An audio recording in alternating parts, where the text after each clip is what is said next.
Punta lang kayo guys dun sa profile page ninyo na gusto nyong baguhin yung pangalan. Ayan, punta kayo dyan sa 3 lines. Tapos yung arrow na yan, click nyo lang.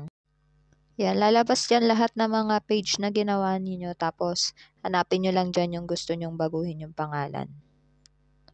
Para mag-open siya. Ayan, halimbawa sa akin, viral videos.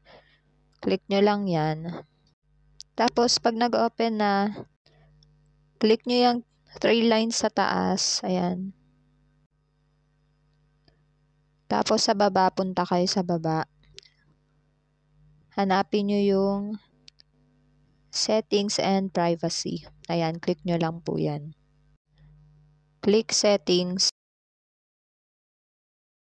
Tapos yung page settings.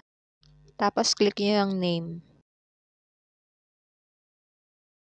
Tapos dito guys, yan, pwede nyo na siyang edit. Click nyo lang yan. Tapos lagay nyo na lang kung ano yung gusto nyong ipalit na pangalan ng page ninyo. Tapos dyan guys, mababasa nyo dyan, hindi nyo siya pwedeng palitan ulit sa loob ng 60 days. Halimbawa, nagpalit kayo ngayon. After 60 days, saka nyo lang siya ulit pwedeng palitan ng panibagong pangalan kung gusto nyo magpalit ulit. Tapos yan, select nyo lang yung review change. Lagay nyo yung password ninyo, tapos save changes. Yan guys, tapos swipe nyo lang siya pababa yung screen nyo, tapos may kita nyo para mag-refresh siya kung nagbago talaga yung pangalan niya. Back din natin siya, punta natin yung profile para makita natin kung talagang nabago yung pangalan. Ayan, punta tayo sa profile page ko. Yan guys, napalitan na siya kasi kanina ang pangalan ng page ko, viral videos. Ngayon, online earning apps.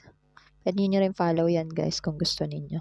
Yun lang guys, sana nakatulong sa inyo tong video na to. Kung mahilig kayo sa mga pwedeng pagkakitaan online gamit lang ang cellphone ninyo at video tutorials, please consider to follow or subscribe at select nyo na rin yung bell button para lagi kayong ma-notify every time na may bago akong upload na video. God bless and thank you for watching. Thank